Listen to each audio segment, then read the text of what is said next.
Assalamualaikum warahmatullahi wabarakatuh. Innal hamdalillah nahmaduhu wa nasta'inuhu wa nastaghfiruh wa na'udzu billahi min shururi anfusina wa min sayyiati a'malina. May yahdihillahu fala mudilla lahu wa man yudlil fala hadiya lahu. Asyhadu an la ilaha illallah wahdahu la syarika lahu wa asyhadu anna Muhammadan 'abduhu wa rasuluh. Ya ayyuhalladzina amanu taqullaha haqqa tuqatih wa la tamutunna illa wa antum muslimun. Ya ayyuhan nasu taqu rabbakumul ladzi khalaqakum min nafsin wahidah wa khalaqa minha zawjaha wa bassa minhuma rijalan katsiran wa nisaa'a wattaqullaha alladzi tasaaluna bihi wal arham innallaha kana 'alaikum raqiba. Ya ayyuhalladzina amanu taqullaha wa qulu qawlan sadida yuslih lakum a'malakum wa yaghfir lakum dhunubakum wa may yuti'illaha wa rasulahu faqad faza fawzan 'azima. Amma ba'd, fa inna astaqal hadithi kitabullah wa khairal huda huda Muhammadin sallallahu alaihi wasallam wa syarrul umuri muhdatsatuha fa inna kulla muhdatsatin bid'ah wa kulla bid'atin dhalalah wa kulla dhalalatin finnar.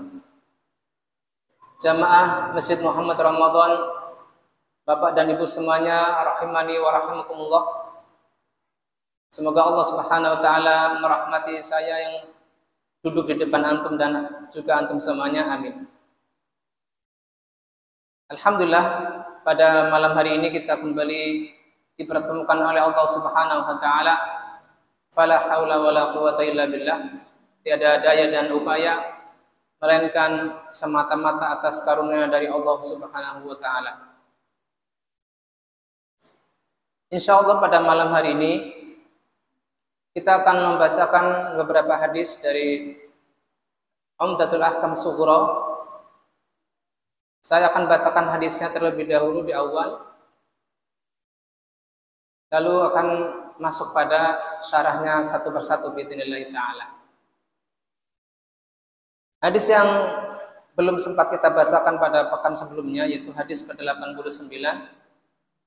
Qala Imam Abdul Ghani Al-Maqdisi rahimahullah taala an Abdullah bin Malik ibni Buhainah anna Nabiya sallallahu alaihi wasallam kana idza shalla farraja baina yadayhi hatta yabdu bayad ibtaihi. Dari Abdullah bin Malik ibnu Buhainah bahwasanya Nabi sallallahu alaihi wasallam bila beliau salat farraja baina yadayhi, merenggangkan di antara kedua tangannya sampai tampaklah putih kedua ketiak beliau. Hadis muttafaqun alaihi, yaitu disepakati oleh Imam Bukhari dan Muslim. Kemudian hadis berikutnya adalah wa an Abi Maslamah Sa'id bin Yazid rahimahullah ta'ala qala sa'altu Anas bin Malik. Beliau bertanya kepada Anas bin Malik, akana Nabiyyu sallallahu alaihi wasallam yusalli fi na'laihi? Qala na'am.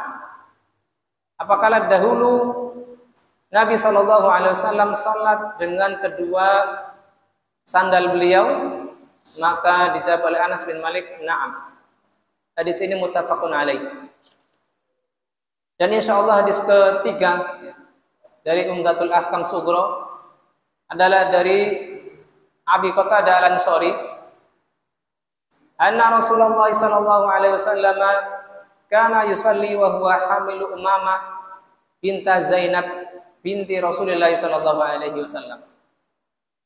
Bahwasanya Rasulullah SAW saat dulu beliau sholat, beliau menggendong Umamah binti Zainab binti Rasulullah SAW wali Abil As ibni Rabi'ah ibni Abdi Syams, anak dari Zainab dengan Abil As bin Rabi'ah bin Abdi Syams.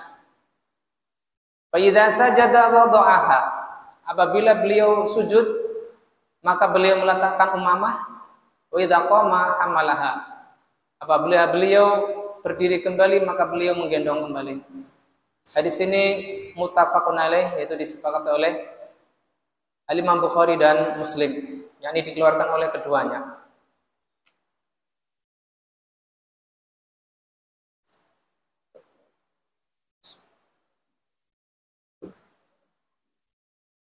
Makna dari hadis ke-89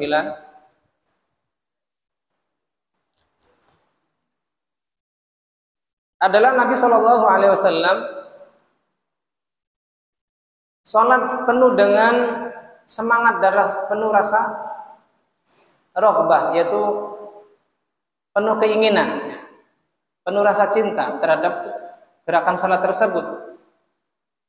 Sehingga beliau memberikan, ya, wa kana yu'ti kulla abdin haqqahu min al-ibadah. Sehingga beliau berusaha memberikan hak terhadap anggota-anggota badannya, hak untuk beribadah. Oleh karena itu, apabila beliau sujud, farraja baina yadayhi, beliau merenggangkan kedua telapak tangan beliau, tidak ditaruh di depan dadanya, tetapi agak lebar. Wa min syiddati tafriji bainihima yadharu bayadhu ibtaihi. Karena saking lebarnya beliau merenggangkan kedua telapak tangan beliau ketika sujud, sehingga sampai tampaklah kedua ketiak beliau yang putih. Tentunya adalah apabila beliau menggunakan rida. Rida itu semacam kain yang dipakai untuk ihram. Pakaian khas saat itu adalah pakai rida dan izar. Izar itu sarung yang tidak ada jahitannya, lalu di atas adalah pakainya izar, pakai rida, kain penutup pundak. Sehingga tidak aneh apabila ketika sujud, bila dibuka kedua tangannya maka terlihatlah ketiaknya. Jazakallahu khairan. Kullu dzalika unwanun nasyati fi shalah. Yang mana apabila kita mempraktekkan praktek sujud Nabi Shallallahu Alaihi Wasallam, yang mana dibuka kedua tangan kita sehingga terbukalah, ya, tampaklah kedua ketiaknya, maka ini sebagai tanda orang yang semangat beribadah, tidak malas-malasan. Waraghbatu fil ibadah, dan penuh rasa raghbah, rasa suka. Wa tabaudan an hayatil kaslan, dan menjauhi sikap malas.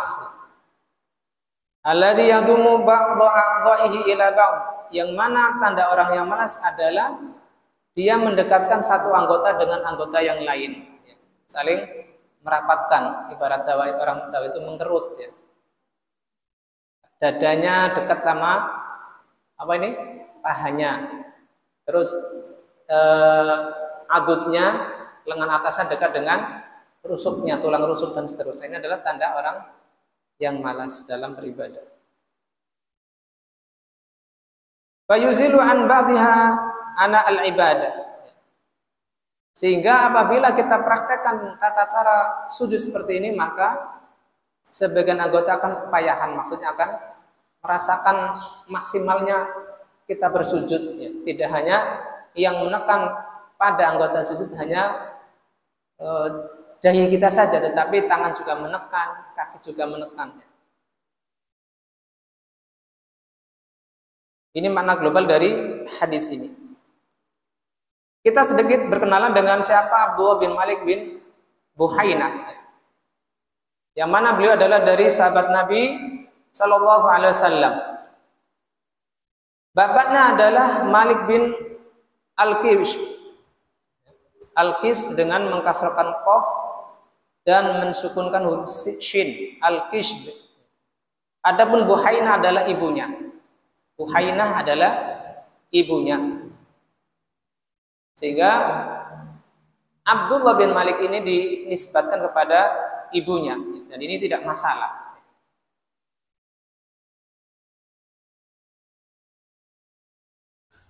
Beliau wafat di Madinah tahun 64 Hijriah. Kemudian masail dari hadis ini, hadis ke-89. Kata saya Syaqub hafidhallahu taala fihi istihbabu hadil jalsah fi sujud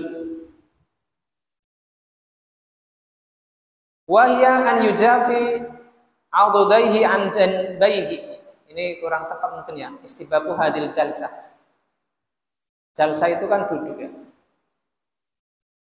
Disunahkannya bentuk sujud seperti ini di dalam sujudnya, yaitu menjauhkan tulang lengan atas ini dari tulang rusuknya.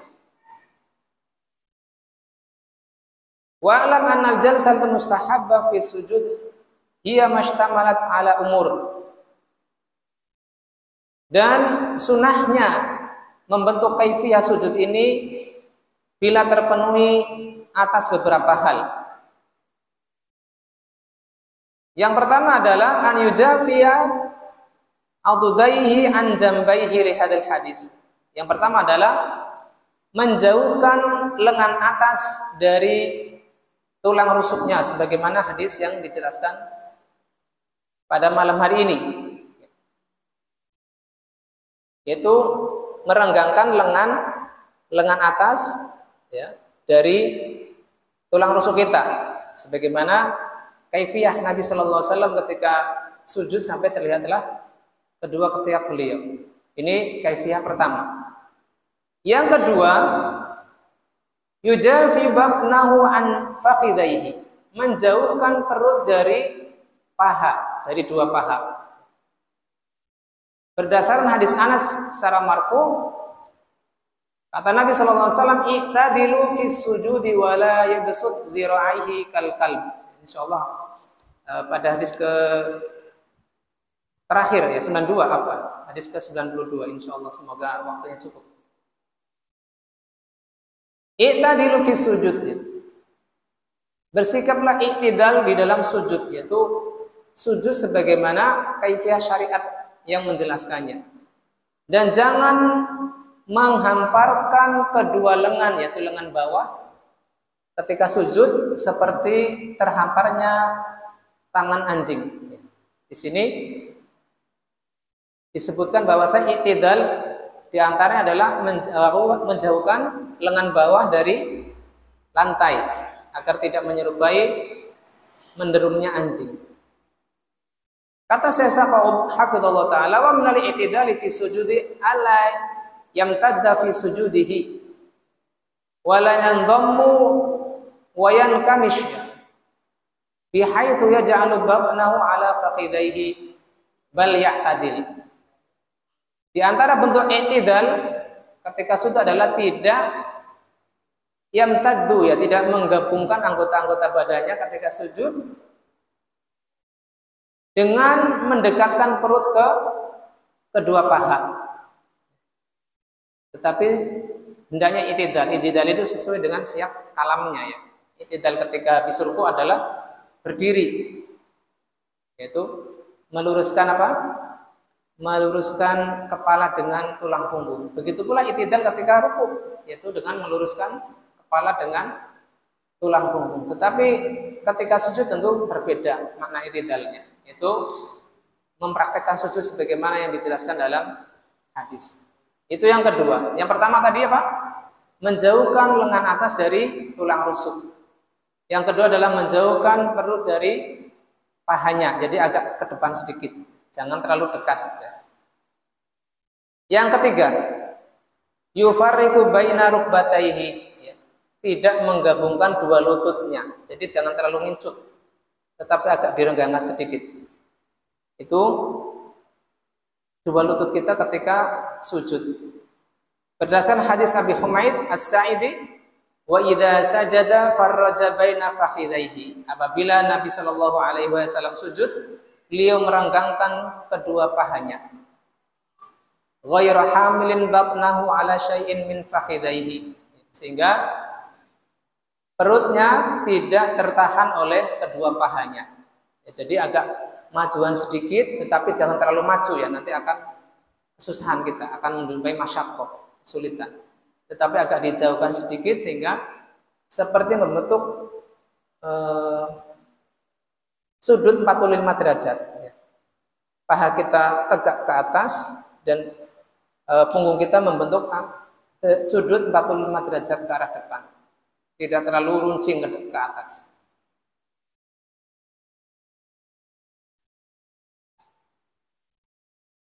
Adapun tentang masalah ini, ada yang perlu kita perhatikan. In atala sujud wali haqqathu masyaqqatu bitafrij. Apabila sujudnya terlalu lama dan mendapati rasa berat ketika merenggangkan berbagai anggota badan, ya, tadi tangan dilebarkan, perut dijauhkan dari paha kita, kemudian lutut juga tidak terlalu berdekatan, ya tidak dekat tetapi agak lebar dikit. Falau an ya'tamida bi mirfiqaihi ala rukbataihi, bila merasa kecapean dan kita ingin tetap memanjangkan sujud, maka dua siku kita bisa disandarkan ke lutut kita. Falahu an ya'tamida bi mirfiqaihi ala rukbataihi. Jadi kita meletakkan lutut itu, siku kita ke paha kita, tidak diletakkan di lantai. Berdasarkan hadis Abi Hurairah radhiyallahu taala anhu, beliau berkata, "Ishtaka ashabu Rasulillah sallallahu alaihi wasallam masyaqqata sujudi alaihim." Para sahabat mengeluhkan kepada Rasulullah bagaimana beratnya sujud, ya, terhadap mereka idza tafarraju, ya, apabila merenggangkannya. Faqal, maka Nabi sallallahu alaihi wasallam bersabda, "Ista'inu birrukab." Maka bantulah, ya, panjangnya sujud kalian dengan rukab kalian, yaitu apa? Dengan lutut kalian. Maksudnya dengan meletakkan dua siku kita di lutut kita. Kata Ibnu Ajlan, wa dzalika an yad'a mirfaqahu ala rukbatayhi. Hal itu dengan cara meletakkan siku kita ketika sujud di atas kedua lutut kita, idza tala sujudu wa ahya. Ini masalah kedua. Ini masalah pertama. Jadi agar selaras dengan hadis ini, bagaimana agar sujud kita tidak terlalu capek adalah bila kita memanjangkan sujud dengan meletakkan siku kita. Berarti misalnya awalnya lebar, misalnya udah kelamaan, maka kita rapatkan sedikit dan meletakkan kedua ujung siku kita di paha kita, di atas dua lutut. Masalah kedua, mata kana tajafi yadurru biman yalihi fi shaffi liziham. Bagaimana kejadiannya apabila sholat berjamaah yang amat tidak memungkinkan kita melebarkan kedua telapak tangan kita karena akan mengganggu orang-orang di sekitar kita. Fa innahu yadhmu min janahihi, nah, sehingga dia harus merapatkan kedua tangannya. Qala al-Auza'i wa hada fi haqqir rajul. Maka dia menggabungkan, ya, min janahihi, ya. Seperti tadi kaifiyah ketika dia kecapean ketika sujud. Karena merenggangkan kedua telapak tangan ini adalah, kata Al-Imam Auza'i, adalah haknya para laki-laki. Kita sudah bahas ini. Fa'amal maratu, adapun wanita, sebagian mereka mengatakan inna la tatajafa bal talsaq mirfaqaihi bijambiha wa batniha. Ini menurut sebagian ulama, yaitu tidak direnggangkan tetapi dirapatkan kedua sikunya dengan tulang rusuknya, wa batnaha bi fakhidaihi, dan merapatkan perut ke kedua pahanya, li'annahu astarlaha, karena ini lebih tertutup. Dan ini masyhur di kalangan mazhab dan termasuk pendapatnya jumhur ulama. Tetapi Syekh As-Saqub hafizallahu taala mengatakan wal aqrab anahu la yustasna syai', tidak dikecualikan hatta untuk para wanita. Jadi tata cara salatnya adalah sebagaimana tata cara salat yang dicontohkan oleh Nabi. Karena kaidahnya apa? Annama sabata fi haqqi rijal sabata fi haqqi nisa illa bidalil. apa yang tetap dikerjakan oleh laki-laki, nasnya jelas, dan itu selain yang dikerjakan oleh laki-laki maka juga dikerjakan oleh wanita kecuali ada pengecualiannya dari dalil. Hal ini dikuatkan oleh Syekh bin Baz dan Syekh Al-Utsaimin rahimahumullah. Oleh karena itu fayustahabu laha al-mujafa wal julus karrajul. Sehingga wanita apabila memang tidak ada rasa berat, tidak lama sujudnya, maka bisa mempraktekkan kaifiyah sujud ini. Sebagaimana telah datang riwayat dari Ummu Darda radhiyallahu taala anha, beliau mengatakan, yang disebutkan di sini, tajlisu fi salatiha jilsatar rajul wa kanat faqihah. Beliau duduk ya, seperti duduknya laki-laki padahal beliau adalah seorang yang faqih. Nah, di sini diriwayatkan oleh Al-Imam Bukhari secara mu'allaq. Baik, kita bacakan faidah dari hadis ini. Kata Syekh Abdullah bin Abdurrahman Al-Basam rahimahullah taala, fihi dalilun ala istihbabi hadhil hay'ah fi sujud. Di sini terdapat dalil disunahkannya sujud dalam bentuk ini, yaitu merenggangkan telapak tangan.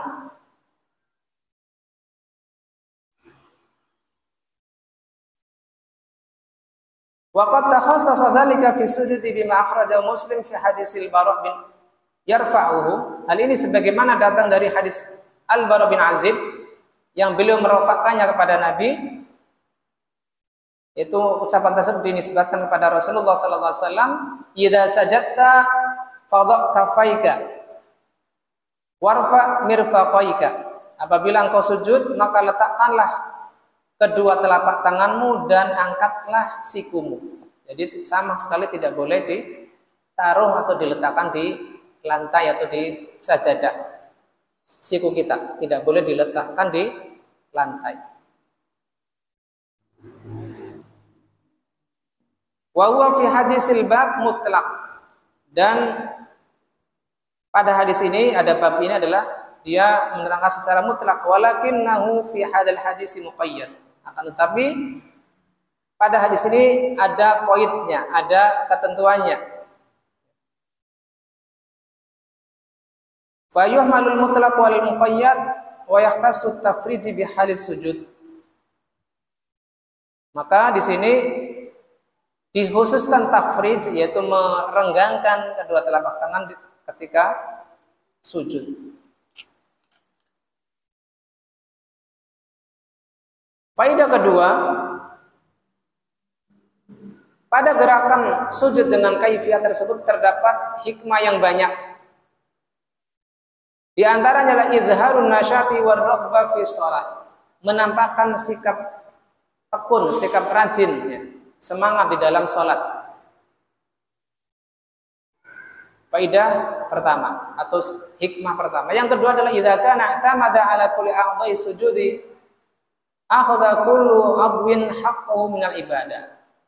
Apabila kita mempraktikkan bentuk sujud ini, ya, maka setiap anggota sujud itu akan beribadah kepada Allah karena menjumpai rasa beratnya.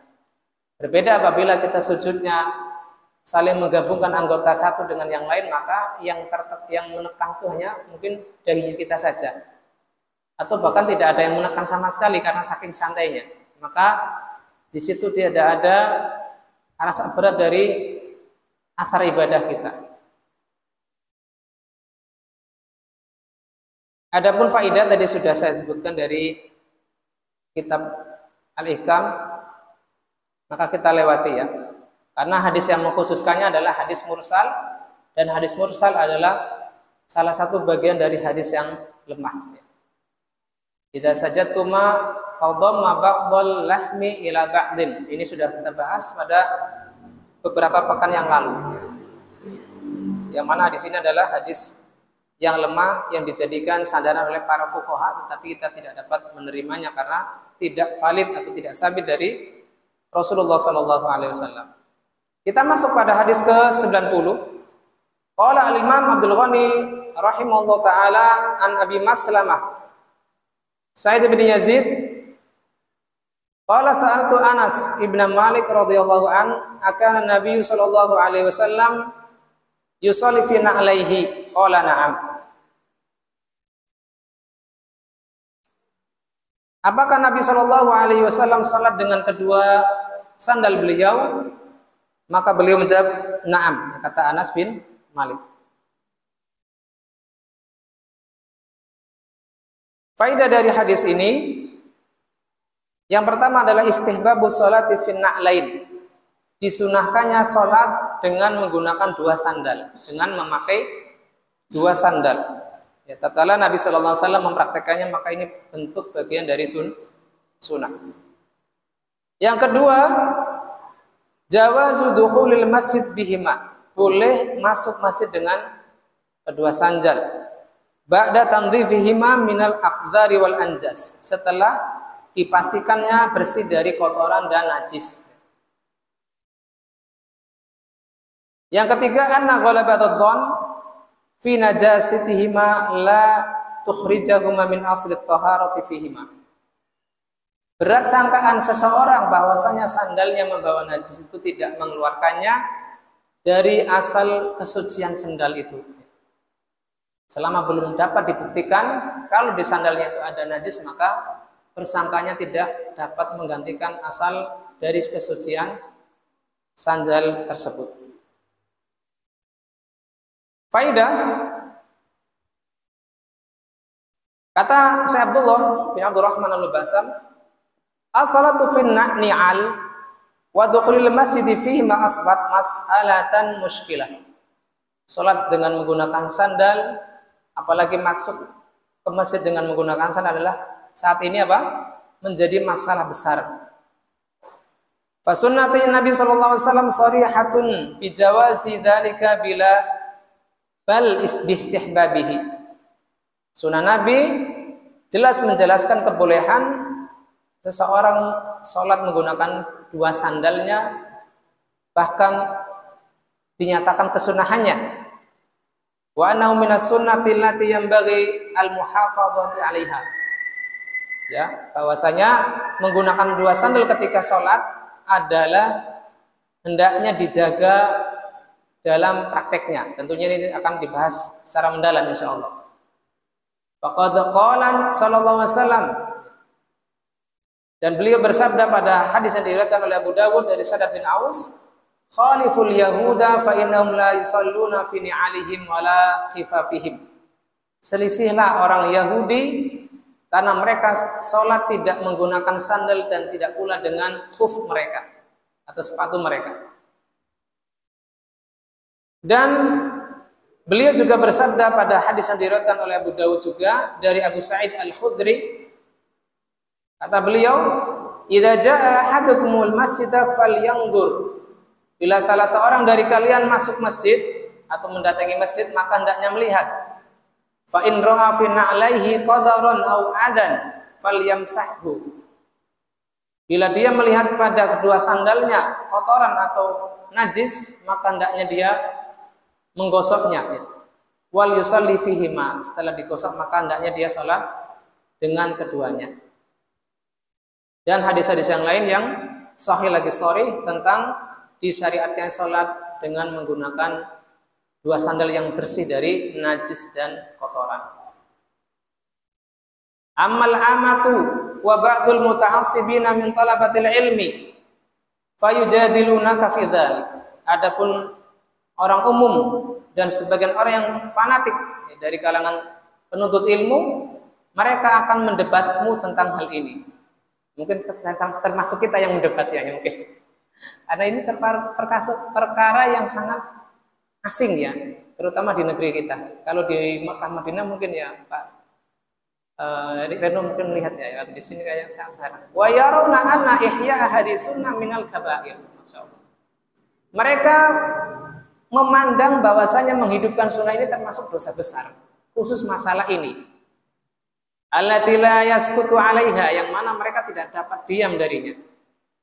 Wa idza awradta 'alaihim hadin nusus qol, apabila engkau datangkan hadis-hadis ini, mereka akan mengatakan hadza fi waqtin duna waqtin wa wa zaman wa duna zaman. Ini hanya berlaku zaman dulu saja, bukan zaman sekarang. Ka'an syariat Muhammadin sallallahu alaihi wasallam ata ba'daha man nasakhaha wa baddalaha. Seakan-akan syariat Muhammad sallallahu alaihi wasallam ada yang datang untuk menghapus dan menggantikannya. Wa madarau annaha syariatullahi ila an yarisallahu al-ardha wa man 'alaiha. Ya. Tidaklah dia menyadari bahwasanya syariat Allah itu akan Allah wariskan untuk bumi seluruhnya dan orang yang ada di atasnya. Tetapi hal yang cocok wal munasib anna man arada tiba'a sunnah fi dzalika wa fi ghairiha mimma tarakahu aw fa'alahu la yamusu jawharul Islam an yandur. Ini akhirnya saya Al-Basam sendiri mengatakan barang siapa yang ingin mengikuti sunnah dalam masalah ini atau selainnya, baik yang ditinggalkan masyarakat atau dikerjakan masyarakat, hendaknya dia melihat ya memperhatikan inti Islam untuk diperhatikan.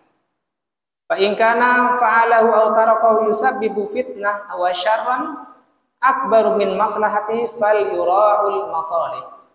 Namun apabila dia mengerjakannya atau meninggalkannya lalu menimbulkan fitnah yang besar, hendaknya dia lebih mempertimbangkan maslahatnya. Jadi beliau akhirnya ngalah ya. Fa inna syar'a yakunu haitsu tujadul maslahah al-khalis. Karena syariat Islam ini hanyalah membawa maslahat yang murni ataukah ar-rajihah 'alal mafsadah, ataukah yang lebih dominan dari kerusakannya. Ini tentu patut dipertimbangkan. Ini dari akhir penjelasan Syekh Abdullah bin Abdurrahman Al-Basam, sehingga akhirnya kita tidak dapat memaksakan apa yang memang belum menyebar di kalangan masyarakat. Sudah adzan, Pak Rosid? Apa nunggu alarm dulu? Oh, tadi mati ya. Berarti kita dengarkan adzan terlebih dahulu. Insya Allah kita bacakan faidah dari kitab Al-Ihkam. Barakallahu fikum. Subhanakallahumma wa bihamdika asyhadu an la ilaha illa anta astaghfiruka wa atubu ilaik.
tapi hanya mobil ini.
Bismillah, alhamdulillah, wassalatu wassalamu ala rasulillah wa ala alihi wa sahbihi wa man walah.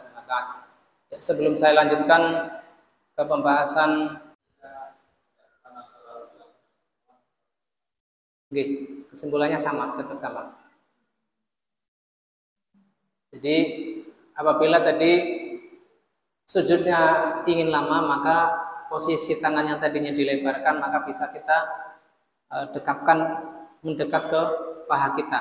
Kita letakkan ujung siku kita di paha kita, ya, terutama apabila sholat berjamaah, ya, karena tidak mungkin kita mempraktekkan sholat dengan merenggangkan kedua telapak tangan kita ketika berjamaah, karena akan mengganggu jamaah di sebelah kita. Ya. Beberapa kali saya sering kayak gitu ya, kesikut, tetapi ya karena memang dianya nggak ya, mending kita pindah. Daripada ribut dengan jamaah lain, mending kita cari yang yang tidak menekan tangan kita atau menekan dada kita ketika sholat. Oke.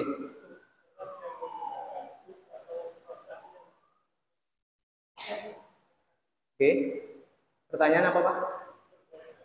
Boleh. Yaitu khuf yang disebutkan dalam hadis adalah yang menutup mata kaki. Apakah yang tidak menutup mata kaki tidak boleh? Jawabnya boleh. Asal dipakai ketika kita sudah bersih, ya, sudah bersih dari najis dan kita pastikan khufnya tidak terkotoli oleh najis atau terciprat oleh air kencing. Baik, kita lanjutkan mengenai hadis ini. Qala Ahmad rahimahullah taala la ba'sa an yusalliya fi na'laihi idza kanata tahirataini. Tidak mengapa salat dengan kedua sendal bila dipastikan bersih. Kata Ibnu Rajab Al-Hambali, wa laisa muradu idza tahaqqaqa taharatuhuma bal muradu idza lam tatahaqqaq najasatuhuma. Jadi di sini kebolehan memakai sandal ketika salat bukan sebuah keharusan. Bila suci langsung dipakai saja, tidak. Tetapi maksudnya bila memang kedua sandal kita tidak terkena najis. Ini yang harus dipastikan. Bukan apabila sandalnya bersih lalu kita pastikan pakai sandal ketika sholat, bukan maksudnya itu. Faminal ulama iman qala inna rukhsah. Di antara ulama mengatakan ini adalah keringanan, bukan sunnah. Li'anna na'la yuksiru mulamasathu lil ardi, karena sandal itu banyak bersinggungan dengan tanah. Allati tuksiru fiha najasat, yang mana di atas tanah itu banyak najisnya. Wal masyhur, ya, yang terkenal di kalangan mazhab Hambali, annahu mustahabbun, disunahkan. Wa hadzal aqrab, dan inilah yang lebih dekat dengan kebenaran. Dan ini juga dipilih oleh Ibnu Hajar di dalam kitab Fathul Bari, yang mana beliau adalah seorang Syafi'i.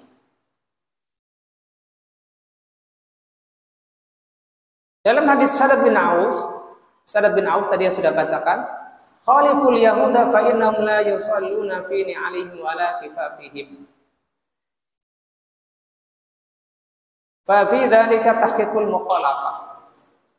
Selisilah orang-orang Yahudi karena mereka salat tidak menggunakan sandalnya dan tidak pula khuf mereka. Lalu pertanyaannya, fa hal yustahabu hadza fil masajidil an? Apakah hal ini juga disunahkan pada masjid-masjid saat ini? Yang mana tentunya kaifiyah masjid saat ini berbeda. Pada zaman Nabi SAW tidak ada keramik, tidak ada marmer ya. Maka di sini disebutkan Syekh Abdul Al-Fauzan. Beliau adalah penulis kitab Minhatul Alam Syarah Bulughul Maram. Kata beliau hafizallahu taala, kanatil masajid qadiman tufrashu bil hasba war raml. Dahulu zaman Nabi itu masjid itu terhampar di atasnya itu batu dan kerikil. Fayusalli fiha bin na'al wala tata'assar. Maka saat itu memang disunahkan salat menggunakan sandal sehingga tidak terganggu oleh kerikil atau batu kecil tersebut. Wa nasu indahum dinun wa inayatun bin ni'ali wa tafaqqadaha. Dan masyarakat saat itu memiliki agama dan perhatian dengan sendal serta menjaganya. Adapun sekarang fursyatul masajid litarghibil musallina wal wiqayah minal ghubar. Adapun saat ini bentuk-bentuk masjid itu sangat menjaga dari bahkan sekedar debu saja tidak masuk ya, dengan memasang berbagai AC sehingga debunya tidak masuk. Kemudian dipasang keramik yang kapan saja dipel apabila sudah kelihatan berdebu. Fayuqala hina idzin, maka dikatakan saat itu inna mura'atil hali masjid taqtadi alla yusalliya bin ni'al. Maka berdasarkan kondisi masjid saat ini, kata Syekh Abdul Al-Fauzan, maka konsekuensinya adalah sholat dengan tidak menggunakan sandal. Wa in kanat nadhifatan, walaupun sandalnya bersih. Li amrain, dengan dua sebab, dengan dua alasan. Yang pertama, annal masajid la taslam min talwisi farashiha hatta ma'an inayati bin ali wa tafaqadaha.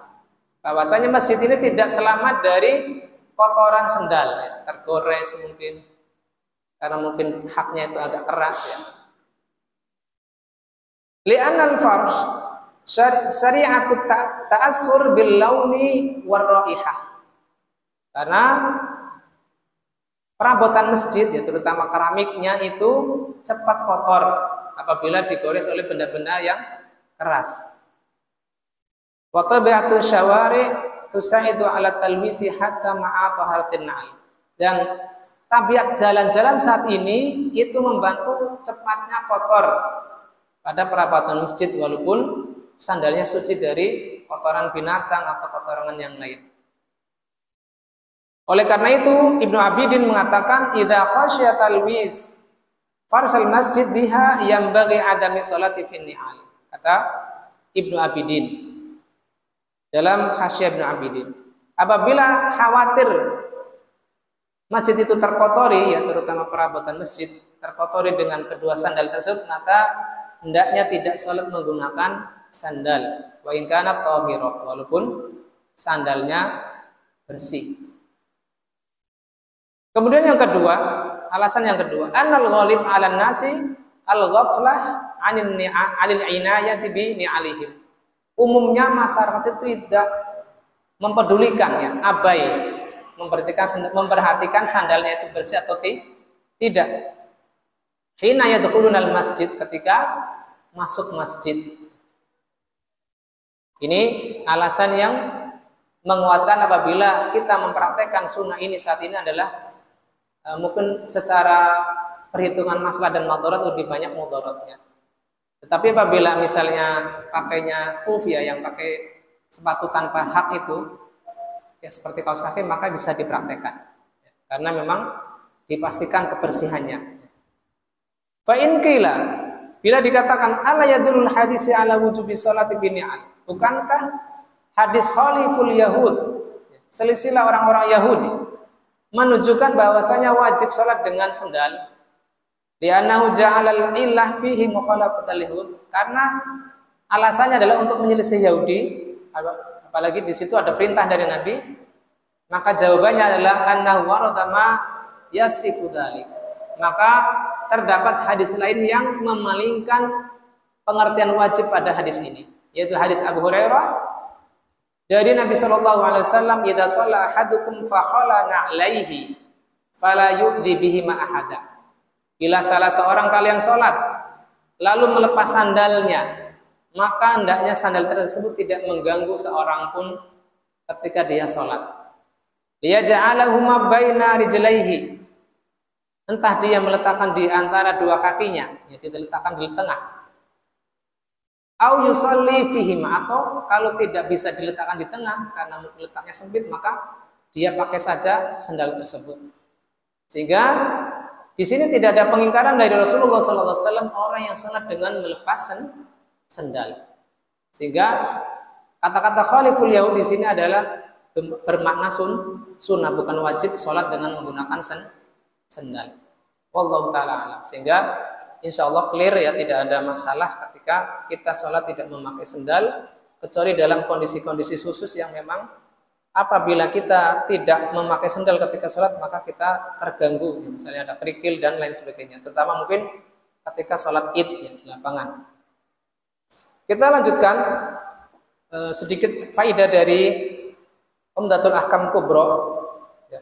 Setelah Syekh Abdul Ghani Al-Maqdisi rahimahullah ta'ala menyebutkan dua hadis pertama tadi, beliau menambahkan hadis dengan nomor 193, Al-Hadisus Salis wa tis'in ba'da mi'ah wa an Wa'il bin Hujrin, dari sahabat Wa'il bin Hujr, qala ra'aitu Nabiyya sallallahu alaihi wasallam, aku melihat Nabi sallallahu alaihi wasallam idza sajada, bila beliau sujud, wada'a rukbataihi qabla yadaihi. Tapi ini perhatikan dulu ya, jangan sampai langsung disimpulkan. Beliau meletakkan kedua lututnya sebelum kedua tangannya, itu ketika hendak sujud. Wa idza nahadha, bila beliau bangkit, rafa'a yadayhi qabla rukbatayhi, beliau menarik kedua tangannya sebelum kedua lututnya lepas dari lantai. Hadis ini diriwayatkan oleh Abu Dawud, Imam At-Tirmidzi dan Nasa'i. Al-Imam At-Tirmidzi mengatakan hadza hadisun hasan gharib la na'rifu ahadan rawahu misla hadza ghairi syarik. Hadis ini hasan gharib, yang asing. Kami tidak mengetahui seorang pun yang meriwayatkan hadis ini semisal dari selain Syarik. Syarik ini adalah perawi hadis ini yang meriwayatkan dari Wa'il bin Hujr. Maka kata Syekh Dr. Sumair bin Amin Az-Zuhairi, qultu wa huwa sayyul hifdi. Syarik ini adalah orang yang hafalannya buruk. Ya, kita dalam rangka menjelaskan hadis mungkin tidak mengapa kita menjelaskan keburukan seorang perawi ya, demi menjaga hadis. Ya, walaupun kita mungkin tidak jauh dari perawi hadis tersebut ya, kita hafalannya juga tidak kuat-kuat banget. Jadi di sini disebutkan bahwasanya di sini adalah lemah. Ya. Karena apa? Syarik ini adalah sayyul hifdhi, hafalannya itu buruk, ya, banyak kelirunya, sehingga hadis ini tidak terangkat ke minimal derajat hasan. Sehingga kita tidak mengapa ketika hendak turun sujud meletakkan tangannya terlebih dahulu sebelum lutut kita menempel di tempat sujud. Kemudian hadis berikutnya, qala an Abdullah bin Abi Aufa, dari Abdullah bin Abi Aufa semoga Allah meridhoinya, beliau mengatakan, kana Rasulullah sallallahu alaihi wasallam idza rafa'a dhahrahu min ar-ruku', apabila beliau mengangkat punggungnya dari ruku', qala sami'allahu liman hamidah, beliau membaca sami'allahu liman hamidah, Allahumma rabbana lakal hamdu, Allah mendengar kepada orang yang memujinya, ya Allah, bagimu segala puji. Mil'us samawati wa mil'ul ardi, bagimu segala puji yang sepenuh langit-langit dan bumi. Wa mil'u ma syi'ta min syai'in ba'du, dan sepenuh apa yang engkau kehendaki setelah itu, ya dari langit dan bumi. Pada riwayat Muslim di sini ada disebutkan setelah mil'us samawati wa mil'ul ardi wa mil'u ma syi'ta min syai'in ba'du ada bacaan ahlas sana'i wal majdi ahaqqu ma qala al abdu wa quluna laka abdun. Coba saya baca dengan tirukan ya. Ahlas sana'i wal majdi. Tafadhol. ahlas sana'i wal majdi ahaqqu ma qala al abdu wa kulluna laka abdun Allahumma la mani'a lima a'taita wa la mu'tiya lima mana'ta wa la yanfa'u dzal jaddi minkal jadd. Ya, saya terjemahkan dulu. Ahlas sana'i wal majdi, Allah lah yang pemilik pujian dan sanjungan. Ahaqqu maqal abdu, dan ini adalah sebenar-benar apa yang diucapkan oleh seorang hamba kepada Allah. Wa kuluna laka abdun, dan seluruh dari kita adalah hamba bagi Allah Subhanahu wa taala. Allahumma la mani'a lima ataita, ya Allah, tidak ada yang dapat mencegah apa yang Kau beri. Wala mu'tiya lima mana'ta, dan tidak ada yang dapat memberi apa yang Engkau tahan. Wala yanfa'u dzal jaddi minkal jadd, dan tidak bermanfaat orang yang memiliki kemuliaan di hadapanmu. Kemudian sebagaimana yang diriwayatkan oleh Al-Imam Abdul Ghani dari riwayat Muslim yang lain, ada tambahan lagi, Allahumma tahhirni bisalji. Coba ikuti lagi, Allahumma tahhirni bisalji wal baradi wal ma'il barid wal ma'il barid. Allahumma tahhirni minadz dzunubi wal khataya kama yunaqqas tsaubu al abyadu minad danas. Ya, jadi di sini dzikir ketika i'tidal, ketika berdiri itu cukup panjang ya tadi. Sehingga walaupun ada yang mengatakan rukun shaghir, rukun salat yang kecil, tetapi ternyata bacaannya lebih panjang dari rukuknya. Allahumma tahhirni bisalji, ya Allah sucikanlah aku dengan salju wal barad. Barad itu adalah es yang turun ketika hujan. Wal ma'il barid, dan air dingin. Allahumma tahhirni minadz dzunub, ya Allah sucikanlah aku dari dosa-dosa. Wal khataya, dan kesalahan. Kama yunaqqas saubul abyad, sebagaimana kain yang putih dibersihkan minad danas, dari kotoran. Ini hadis ke-194 dari bab ini. Kemudian hadis berikutnya, an Abi Sa'id Al-Khudri radhiyallahu taala anhu, dari Abu Sa'id Al-Khudri, semoga Allah meridhai beliau, qala kanat salat zuhri tuqam. Kata beliau, salat zuhur sudah diiqamai, sudah diiqamati. Fa yantaliqu ahaduna ilal baqi'. Lalu salah seorang dari kami keluar ya ke Baqi'. Fa yaqtadi hajatahu, dan menunaikan hajatnya, itu buang hajat. Tsumma ya'ti ahlahu, setelah buang hajat dia kembali ke keluarganya, fayatawaddau, lalu berwudu, tsumma yarji ilal masjid, lalu balik lagi ke masjid. Wa Rasulullah sallallahu alaihi wasallam fi rakaatil ula, dalam keadaan setelah dia menunaikan hajatnya, balik ke rumahnya dan berwudu di rumahnya, ketika dia balik lagi ke Masjid Nabawi, dia masih menjumpai Rasulullah sallallahu alaihi wasallam masih dalam kondisi rakaat pertama, belum ruku. Sehingga saking lamanya itu. Ya, ini menunjukkan bahwasanya salat zuhurnya beliau sallallahu alaihi wasallam adalah lama, ya, tidak terlalu cepat. Ada faidah al-baqi minal ardh. Ya. Baqi itu apa? Al-makanul muttasi alladhi bihi syajarun au usuluha. Yaitu tempat yang luas yang mana pada tempat tersebut ada pohon atau akar-akarnya. Wa fil Madinah, dan di kota Madinah, iddatu mawadhi bihadzal ism. Ada beberapa tempat yang disebut dengan baqi. Jadi baqi itu di kota Madinah tidak hanya satu. Yang pertama adalah Baqiul Gharqad. Baqi Gharqad. Wa idza utrika fahuwal murad. Apabila di dalam hadis disebut kata-kata baqi, maka yang dimaksud adalah baqi gharqad ini. Ya, baqi gharqad. Wa huwa maudun bi dhahiril Madinah. Yang mana ini tempatnya adalah di sisi luar kota Madinah. Wa huwa maqbaratu ahliha. Yang mana ini dipakai atau digunakan untuk tempat mengubur jenazah para sahabat saat itu sampai sekarang. Disebut baqi gharqad karena di dalam area tersebut ada pohon namanya gharqad, yang mungkin sejenis kaktus ya. Kemudian yang kedua, baqiul khail. Selain baqi gharqad ada baqi khail. Wa kana inda dari Zaid bin Sabit, yang mana ini masuk pada areanya rumah Zaid bin Sabit. Pekarangannya Zaid bin Sabit. Yang ketiga adalah baqi Zubair.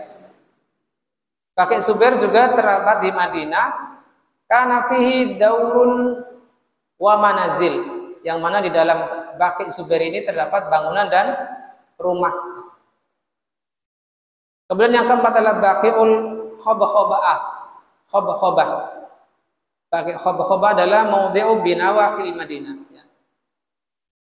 Tempat di sekitar Madinah lahu, ya, yang mana disebutkan dalam Sunan Abi Dawud tentang Baqi Khobah ini. Ini sekedar faedah dari pentahqiq kitab Umdatul Ahkam Kubro.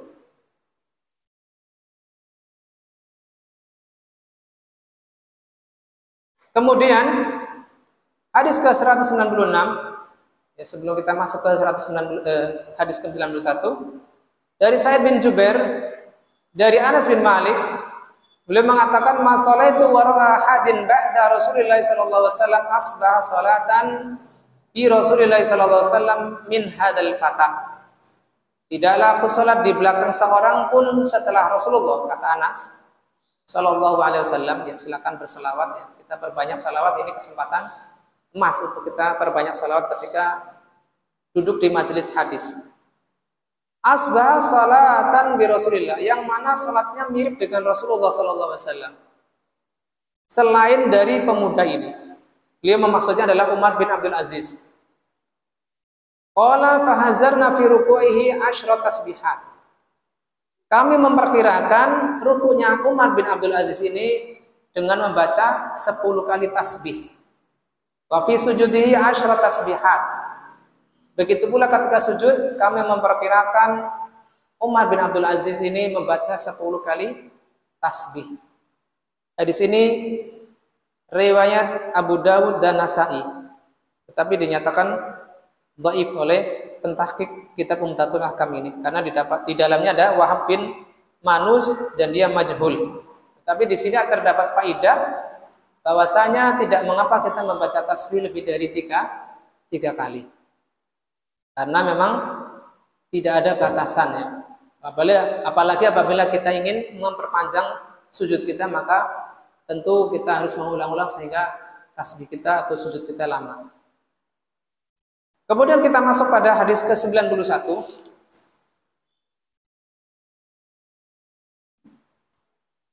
Qala al-Imam Abdul Ghani rahimahullah taala fi Umdatul Kamal As-Sughra an Abi Qatadah al-Ansari, dari Abu Qatadah al-Ansari, anna Rasulullah sallallahu alaihi wasallam kana yusalli wa huwa hablu Umamah binta Zainab. Adalah Rasulullah sallallahu alaihi wasallam ketika beliau salat adalah beliau menggendong atau menggendong Umamah binti Zainab binti Rasulullah sallallahu alaihi wasallam. Wa idza sajada fa idza sajada wada'aha, apabila Nabi sallallahu alaihi wasallam sujud maka beliau meletakkannya, dan bila berdiri maka beliau menggendongnya kembali.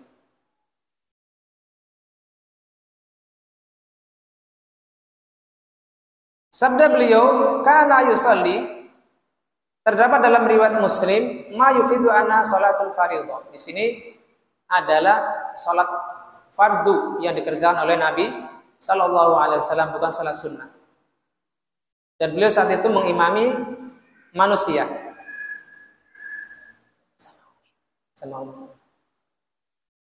Kemudian sabda beliau binti Zainabnya, ya, ucapan dari Abi Qatadah al-Ansari, anaknya Zainab, dinisbatkan kepada ibunya karena tingginya kedudukan Zainab binti Rasulullah SAW. Dan Umamah ini yang telah dinikahi oleh Ali bin Abi Thalib setelah meninggalnya Fatimah binti Rasulullah SAW. Jadi Umamah ini adalah keponakannya Fatimah dan telah dinikahi oleh suaminya yaitu Ali bin Abi Thalib. Dan Zainab ibunya Umamah adalah akbaru banatin Nabi sallallahu alaihi wasallam. Beliau adalah anak tertua dari Nabi Muhammad sallallahu alaihi wasallam.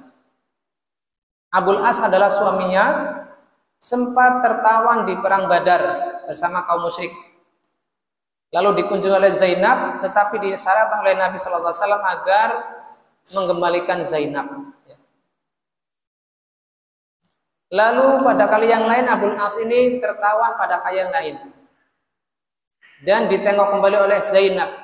Lalu Abul As masuk Islam, maka Zainab mengembalikan Nabi Shallallahu Alaihi Wasallam mengembalikan Zainab kepada suaminya. Kemudian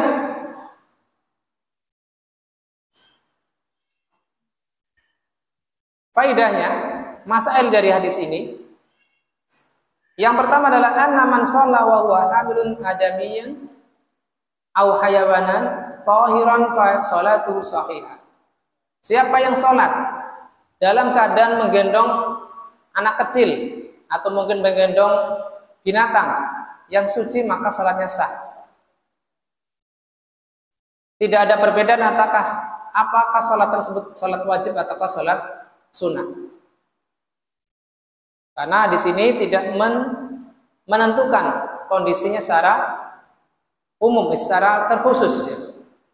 Dan anak Adam itu secara umum adalah suci. Anna sabatal atfal wa jazamuhum tahiratun malam tu'lam najasatuha. Secara asal anak-anak yang kecil itu adalah suci selama tidak diketahui ada najis yang menempel pada badannya. Wa ma fi jawfihim minan najasah ma'fuun anhu. Adapun mungkin ada pada badannya itu ada najis, yang mana najis itu tidak kita pegang, tidak terpegang saat kita sholat, maka dimaafkan. Ini yang pertama, masail pertama. Yang kedua adalah jawazu hamlil abi wal awil ummi walad as-saghira asna as-shalah. Boleh seorang abi, seorang bapak atau ibu menggendong anaknya yang kecil ketika sholat, berdasarkan perbuatan Nabi Shallallahu Alaihi Wasallam. Dan ini bukan khusus perbuatan Nabi Shallallahu Alaihi Wasallam saja, tidak bagi selainnya, tidak. Tetapi ini umum untuk Nabi Shallallahu Alaihi Wasallam dan juga untuk umat Islam. Walaysa dzalika li darurah bal yajuz. Walaupun dalam keadaan tidak mendesak. Wa alam anna jawazal hamli bila darurah laisa ma'nahu an yata'ammada al-abu aw al-um hamala auladihima. Tetapi maknanya tidak mendesak di sini bukan berarti bapak atau ibu ketika sholat menyengaja menggendong anaknya, bukan. Wa inna ma idza kana simatu wa samatu haja.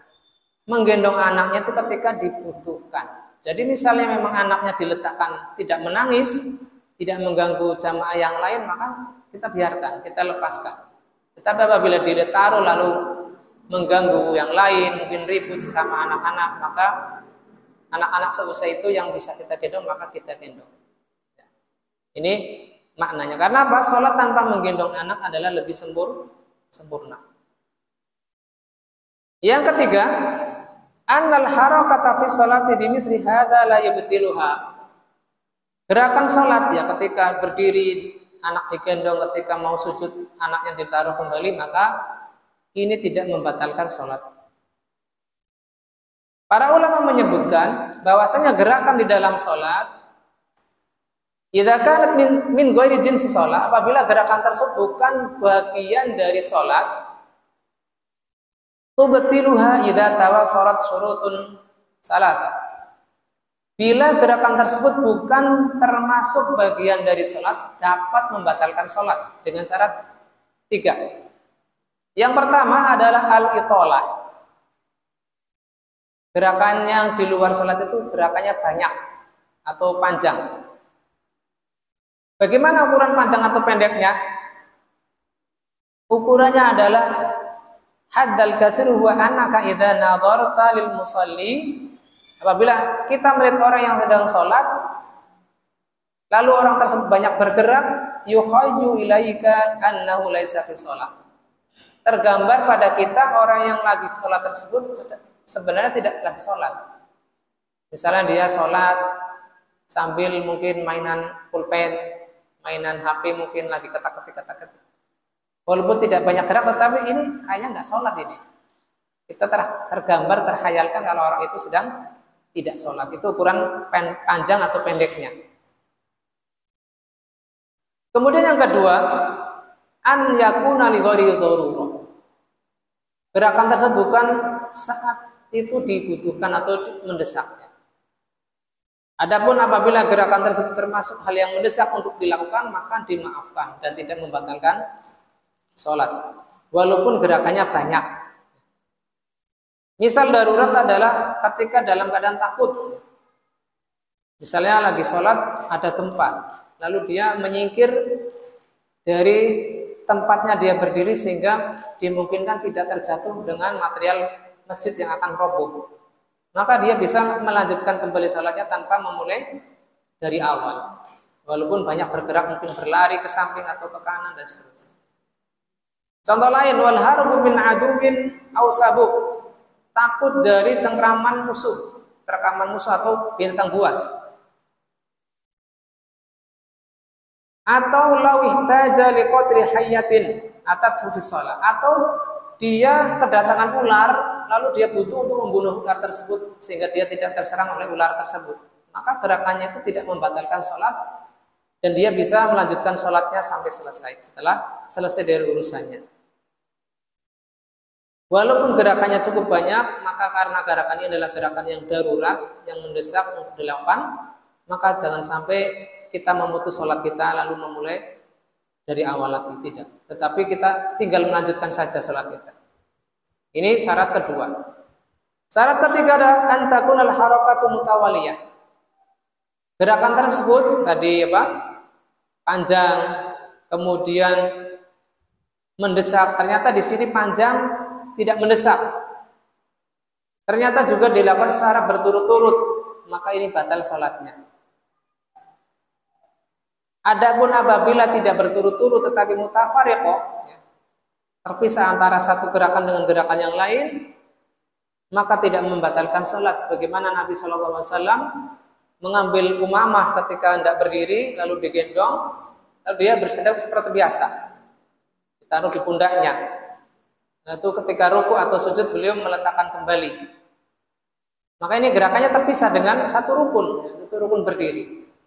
Ketika pula ketika Nabi SAW salat di atas mimbar untuk menunjukkan bagaimana tata cara salat beliau, ketika hendak turun sujud maka beliau turun dari mimbar. Maka ini terpisah dari satu gerakan dengan gerakan yang lain yang terpisah dengan satu rukun, sehingga ini termasuk contoh gerakan yang tidak mutawaliyah, tidak berturut-turut. Ada asar dari Al-Hasan dan An-Nakhai, keduanya berkata, turdiul mar'atu janinaha wa huwa tusalli. Ada seorang wanita yang menyusui anaknya ketika dia sholat. Ini contoh gerakan yang tidak membatalkan sholat. Sami'tu Abu Abdillah su'il. Abu Abdillah itu kalau tidak salah di sini Ahmad ya. Ayakhudhu rajul waladahu wa huwa yusalli. Apakah seorang yang sedang sholat itu mengambil anaknya? Kata beliau, ya. Sehingga di sini juga tidak termasuk pembatal sholat ketika mengambil anak ya, ketika mungkin mengganggu dan lain sebagainya. Kemudian wa akhbarani Muhammad bin Dawud al-Musisi. Muhammad bin Daud al-Musisi mengabarkan kepadaku Dia mengatakan raaitu Aba Abdillah ra'a rajulan. Aku melihat Abu Abdillah melihat seorang laki-laki qad kharaja 'anis shaf. Memisahkan diri dari shaf. Faraddahu wa huwa fis shalah. Lalu dia mencegahnya dalam keadaan masih salat. Jadi gerakan-gerakan yang memang dibutuhkan ketika salat tidak membatalkan salat. Sehingga kita misalnya kita punya anak. Dia di samping kita lalu dia mau lepas dari shaf, mau keluar, maka kita boleh mencegahnya dengan menarik lengannya mungkin agar mendekat kembali. Sehingga tidak sampai membatalkan sholatnya. Kita ambil faidah dari Taisirul Alam, hadis ke-91 ini. Barangkali ada hal yang belum disebutkan di kitab Al-Ihkam.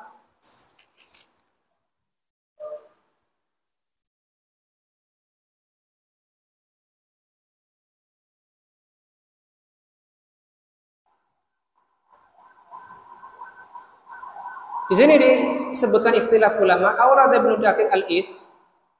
Ibnu Daqiq Al-Id menyebutkan berbagai takwil yang panjang, lagi jauh terhadap hadis ini.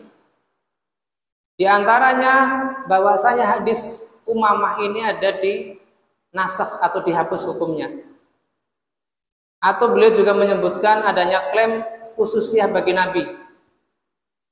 Atau karena darurat dan lain sebagainya, yang mana takwilnya adalah asqat, ya, gugur, wada'fu qilan, dan ucapannya argumentasinya lemah.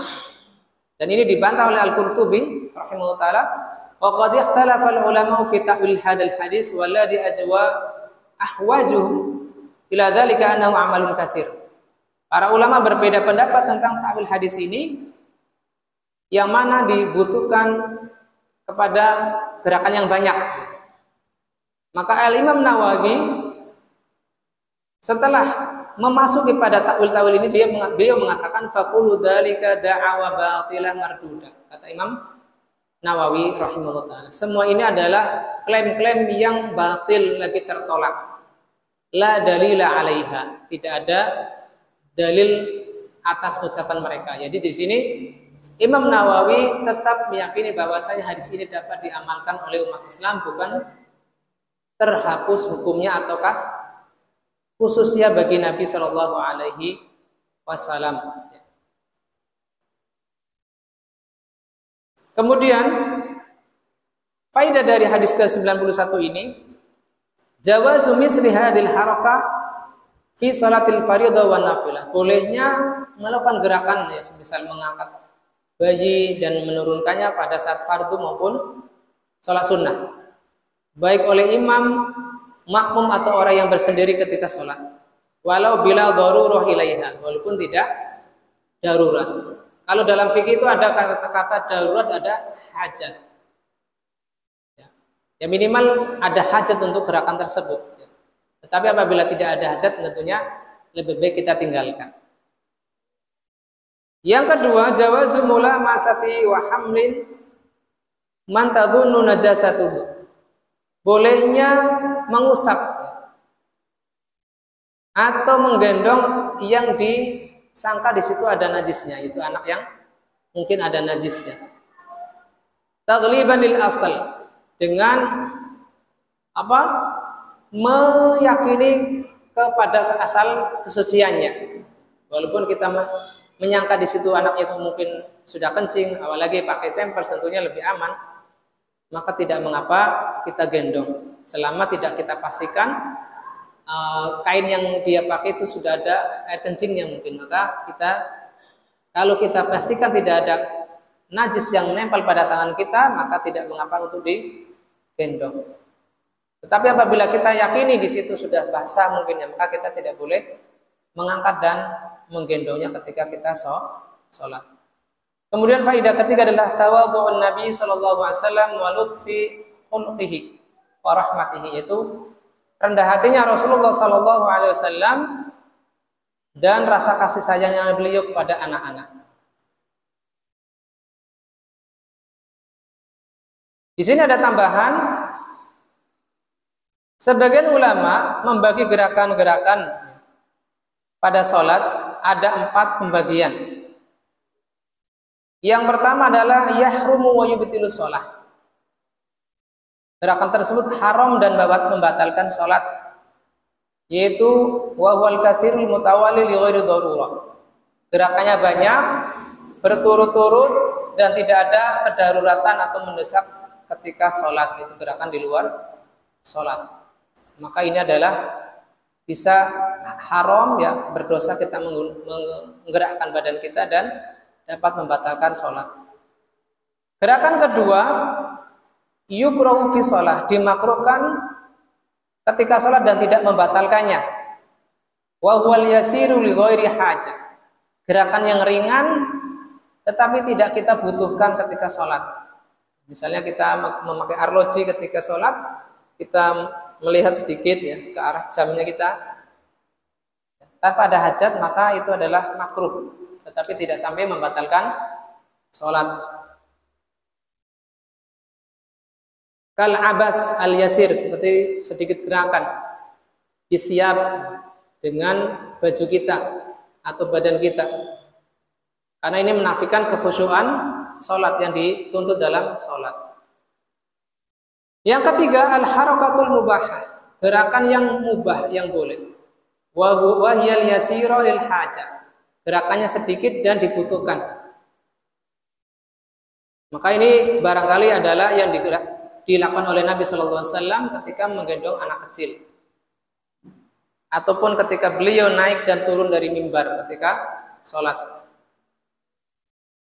atau ketika beliau membukakan pintu untuk Aisyah radhiyallahu taala anha, ketika Aisyah hendak masuk kamar dan beliau gerak sedikit untuk membukakan pintu. Yang keempat adalah al-harakatul masyru'ah, gerakan di luar sholat tetapi disyariatkan, yaitu yang terkait dengan maslahat sholat. Semisal taqaddum lil makanil fadil, sedikit maju untuk tempat yang lebih diutamakan. Misalnya kita qadarullah berdirinya jauh dari sutro, maka kita agak mendekat sedikit selama tidak gerak banyak. Wadunu lisad di khalalis sufuf, mendekat untuk meluruskan shaf atau merapatkan shaf. Maka gerakan tersebut walaupun di luar gerakan sholat tetapi disyariatkan. Au taqaddumul musalli wa ta'khurihim fi salatil khauf. Ya. Begitu juga semisal gerakan pada salat khauf, yang mana imam membagi jamaah menjadi dua kelompok. Kelompok pertama bersama imam dalam satu rakaat. Lalu kelompok pertama tersebut setelah selesai satu rakaat mundur untuk berganti dengan kelompok kedua. Maka mundurnya jamaah ini adalah disyariatkan.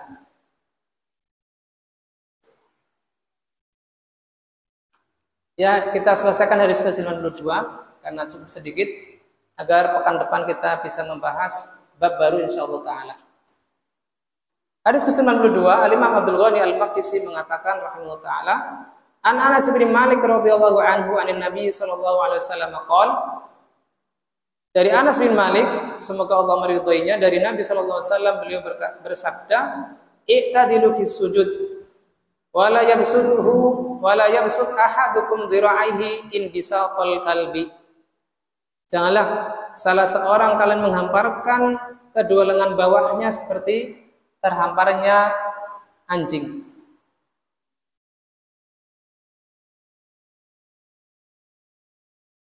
Di sini Nabi Shallallahu Alaihi Wasallam memerintahkan agar kita beriktikdal ketika sujud, yaitu sholat sesuai dengan hay'ah atau bentuk yang baik ketika sujud, dengan menjadikan telapak tangannya di atas tanah dan mengangkat sikunya atau mengangkat lengan bawahnya dari tanah. Li'anna hadhil hal unwanun nasyati wal raghbatu al-matlubin. Karena kondisi ini adalah menunjukkan orang itu semangat dalam sholat dan dituntut ketika sholat. Sebagaimana tadi hadis-hadis yang di awal bab. Dan beliau melarang dari menghamparkan kedua lengan ketika sujud Li'annahu dalilul kasal wal malal, karena ini menunjukkan kemalasan dan kebosanan. Wa fihi tashbuhu afdhalil halatil ibadah bihali akhasil hayawanat. Dan ini menyerupakan gerakan yang paling afdal ketika sholat, yaitu sujud, dengan kondisi terburuk dari hewan. Wa aqdariha, dan hewan yang paling kotor. Dan ini termasuk bentuk tasyabuh, keserupaan yang tidak layak. Ketika kita dalam kondisi yang paling Allah cintai, yaitu ketika sujud, tetapi kita menyerupakan diri dengan bentuk menderumnya anjing. Sehingga patut kita hindari gerakan meletakkan lengan kita ketika sujud. Faedah dari hadis ini, disyariatkan untuk iktidal, yaitu ketika melakukan gerakan sujud sebagaimana yang diperintahkan oleh Islam. Yang kedua adalah an-nahyu an bastid dhira'aini fi sujud. Larangan dari menghamparkan dua lengan bawah ketika sujud, karena menunjukkan kemalasan dan ada keserupaan dengan duduknya anjing.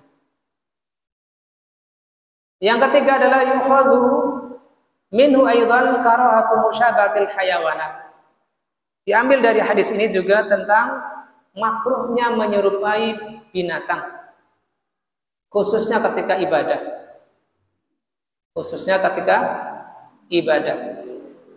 Dan ada gerakan-gerakan lain yang mungkin perlu kita perhatikan. Wana anil iltifati kal iltifati sa'lab. Kita tidak boleh menengok atau menoleh ketika sholat seperti menengoknya sa'lab, yaitu rubah atau serigala. Waftirasi kaftirasi sabu. Tidak boleh duduk seperti duduk iftirasnya hewan liar, yang mana meletakkan seluruh pantatnya di lantai, tidak menegakkan salah satu dan menduduki telapak kaki kiri ketika duduk duduk iftiras.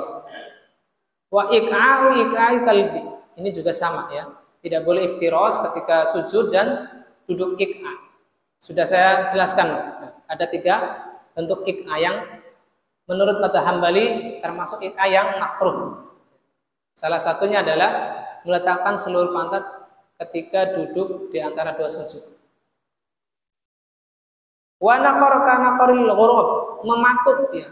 Salat seperti mematuknya burung gagak. Itu salat dengan terlalu cepat. Wa isyaratu bil aidi ka'adanil khayli sumus, mengisyaratkan dengan kedua tangan. Itu ketika kita salam, assalamualaikum warahmatullahi, assalamualaikum warahmatullahi. Jadi berisyarat dengan tangan ketika salam, itu juga termasuk dimakruhkan. Seperti adnabil khayl. Kemudian wa burukika burukil jamal, menderum seperti menderumnya unta, yaitu turun duduk dengan cepat ya, sampai berbunyi.